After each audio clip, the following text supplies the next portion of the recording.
Imagine waking up one morning to find your city, your life, sliced in two. That's what happened in Berlin on August 13, 1961. Overnight, soldiers and construction crews appeared, unspooling barbed wire and laying concrete blocks. Within days, the Berlin Wall was a brutal reality. The East German government called it a defensive measure, an anti-fascist protection barrier. But everyone knew its true purpose: to stop the mass exodus of its own people to the West.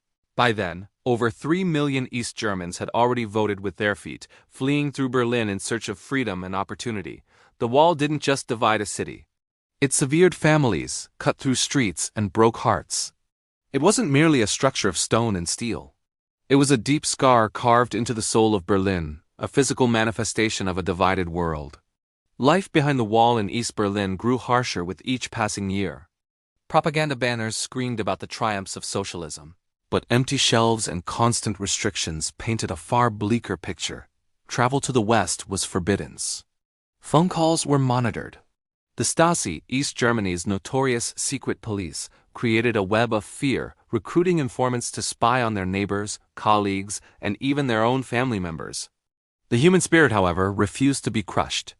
Escape attempts were common and incredibly dangerous.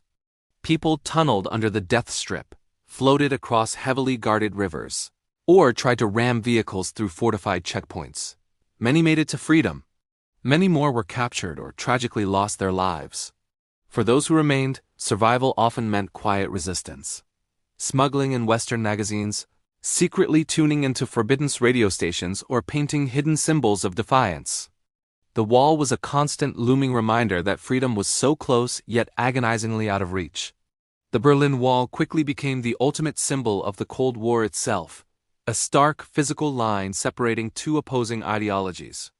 On one side stood the capitalist democracies of NATO. On the other, the Soviet Union and its communist allies. In Berlin, this global rivalry was a daily reality. In October 1961, American and Soviet tanks faced off at Checkpoint Charlie, their engines rumbling and guns loaded, pushing the world to the very brink of nuclear war. Over the decades, Western leaders came to Berlin to use the wall as a powerful backdrop. John F. Kennedy famously declared his solidarity with the city's people, stating, "Ich bin ein Berliner." Years later, in 1987, Ronald Reagan issued a direct challenge, his voice echoing across the Brandenburg Gate. "Mr. Gorbachev, tear down this wall." This barrier wasn't just Germany's problem. It was the front line of global tension, a flashpoint where two superpowers stared each other down. By the 1980s, the foundations of communism were cracking.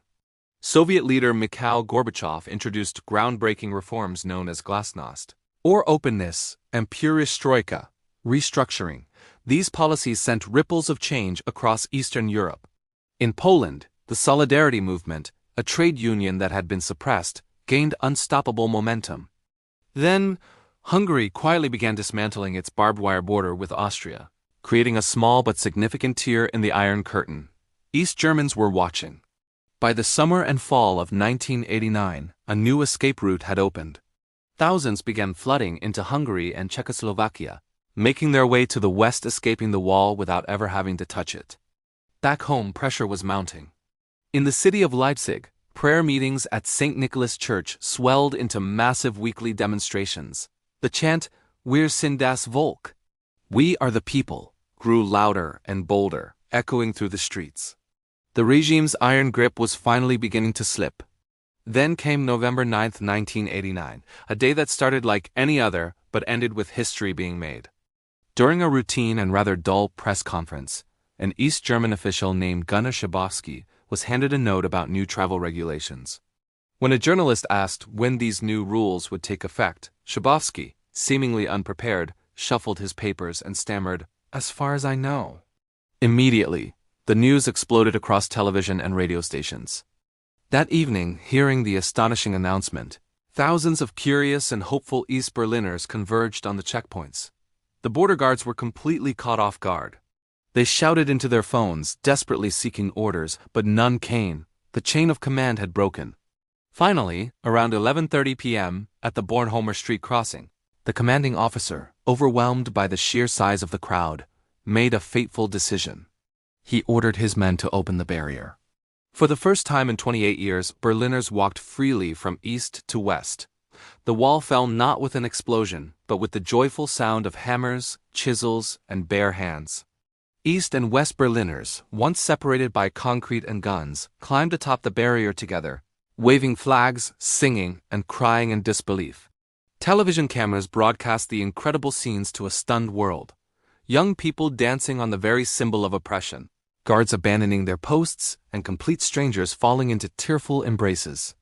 In the days that followed, an army of wall peckers descended on the structure, chipping away at the concrete, taking home small fragments as souvenirs of a freedom hard won. For Berlin, it was the night a city was finally made whole again. For the world, it was the moment the Cold War began to thaw, proving that even the most formidable barriers could crumble. The fall of the wall triggered a political earthquake. Within a year, on October 3, 1990, East and West Germany were officially reunified. The domino effect continued, and in 1991, the Soviet Union itself dissolved, formally ending nearly half a century of Cold War tension. For Germany, reunification brought immense joy, but also significant challenges.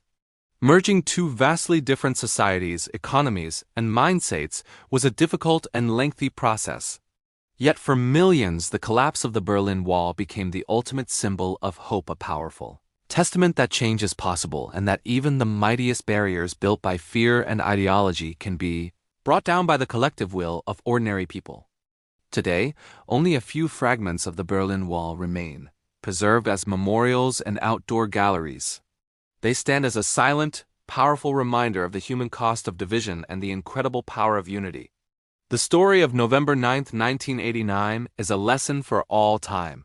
That walls, no matter how tall or heavily guarded, cannot imprison the human desire for freedom. It was the night a city was reunited, a nation was reborn. And the world watched as a chapter of history, defined by conflict and fear, finally came to a close. Thank you so much for watching.